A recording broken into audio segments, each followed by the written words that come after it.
drink suggestion naman ako para sa inyo. Ito ang ating Thai iced tea. Okay, so Mike, ang kailangan nyo lang dalawang tea bag na Thai tea o black tea. Ilagay mo natin yung ating black tea dito. And then, lagyan natin ng ating honey. At pagkatapos, lagyan ng mga isa o dalawang tasa na tubig. Lagyan ito ng yelo. Lagyan mo ng yelo, Raiza.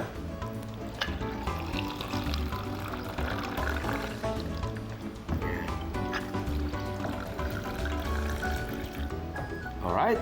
Then, lagyan mo ng kunting Ayan na naman. milk. Chop! Eh, Kunti pa. Alright. Lagyan ng straw. At hawakan.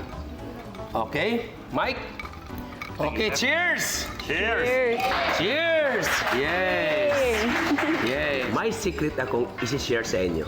Sa Thai-style chicken fingers, ang ginawa natin ay minamarinate natin sa peanut butter at saka yung curry paste. And of course, lalagyan natin ng drizzle yung ating tray, baking tray, para hindi dumikit. At pag naluto, ito toast natin sandali at para ma-enhance yung ating sauce doon sa ating salad at yung ating chicken na Thai-style.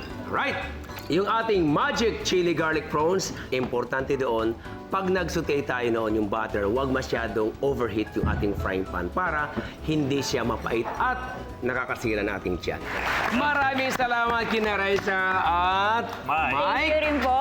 Then, nabusog po ako. Yes, thank you, Chef. Thank you, Mike. Thank you, you po. Reza. At maraming salamat din sa lahat ng ating kaibigan nandito. Nabusog na po ba kayo? Yes! Busog na. Okay. Kung kayo ay may problemang may kinalaman sa pagkain, laging tandaan, andito lang inyong idol sa kusina, Chef Boy to the rescue. See you next Sunday!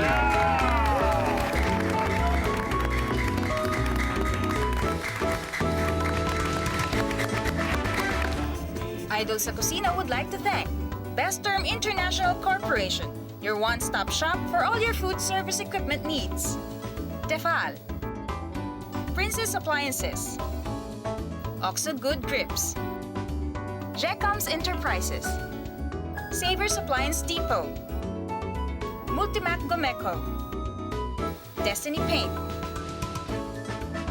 Chef Boy Logro would like to thank Dr. Nina Rodil de Luna of Dental Focus and Chef Logros Institute of Culinary and Kitchen Services.